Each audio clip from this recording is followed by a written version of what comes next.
In the quiet town of Elupeju, Adewale was a man weighed down by poverty. He lived in a cramped mud house with his wife, Mareo, and their 3 children. Long hours in the fields yielded little, and their family teetered on the brink of starvation. Mareo, once a devoted and loving wife, grew bitter.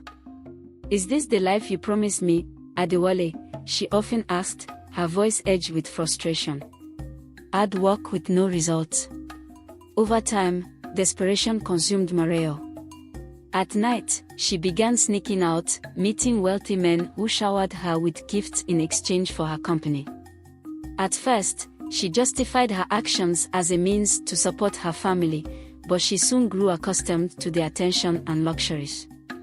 She returned home with lavish wrappers and jewelry, things Adewale couldn't afford. Adewale, initially oblivious, started noticing her distance and the murmurs from neighbors. One fateful morning, he caught her returning before dawn. His heart shattered. "How could you, Mareo?" he demanded, his voice trembling with betrayal and pain. "What choice did I have?" she shot back, unapologetic. "Your hard work brings us nothing. At least I can feed our children." Adewale's devastation gave way to a silent fury. A dark seed of vengeance took root, but he masked his emotions, choosing to bide his time. Months later, tragedy struck. Mareo fell gravely ill, coughing relentlessly and growing weaker by the day. Despite Adewale's outward efforts to save her, she passed away one cold morning, her face eerily serene. The people of Elupeju mourned her, calling her death a natural misfortune. Adewale buried her, shedding tears that masked the sinister truth of his actions. Years passed, and Adewale seemed to live humbly in Elupeju. Then one day, he packed his belongings and moved to Irepedan, a bustling town far away. Within a year, his life transformed. He became a wealthy man, building a grand mansion, dressing in finery, and marrying a beautiful young woman named Temilade. However, whispers of suspicion followed Adewale. How does a man rise from nothing to riches so quickly? The people of Irepedan wondered. Even Temilade, his new wife, noticed peculiarities. Late at night, Adewale locked himself in a room, emerging hours later with a haunted expression. His murmured prayers unnerved her. One day, while cleaning the forbidden room, Temilade discovered a hidden box. Inside were blood-stained cloths, ominous charms, and a picture of Mareo.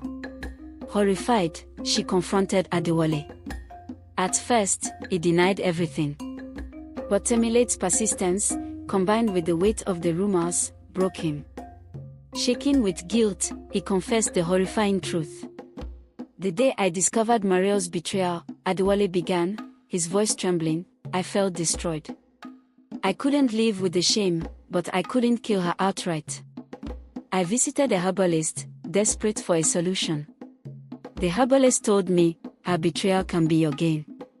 Her bloodline holds power.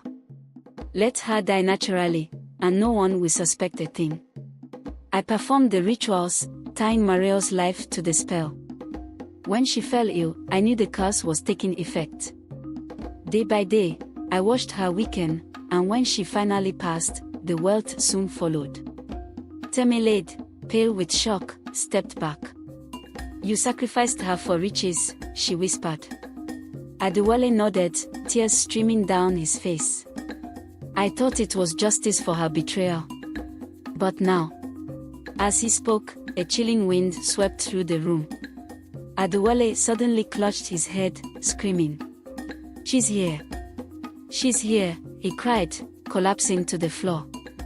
Temilade watched in terror as he began muttering incoherently, confessing his sins over and over. The people of Irepedan, drawn by his cries, gathered outside. They listened in shock as Adewale admitted to everything, the betrayal, the rituals, and the curse. His anguished screams echoed through the night. Consumed by madness, Adewale was cast out of Irepedan. He wandered aimlessly, haunted by Mareo's ghost, begging for forgiveness only she could grant.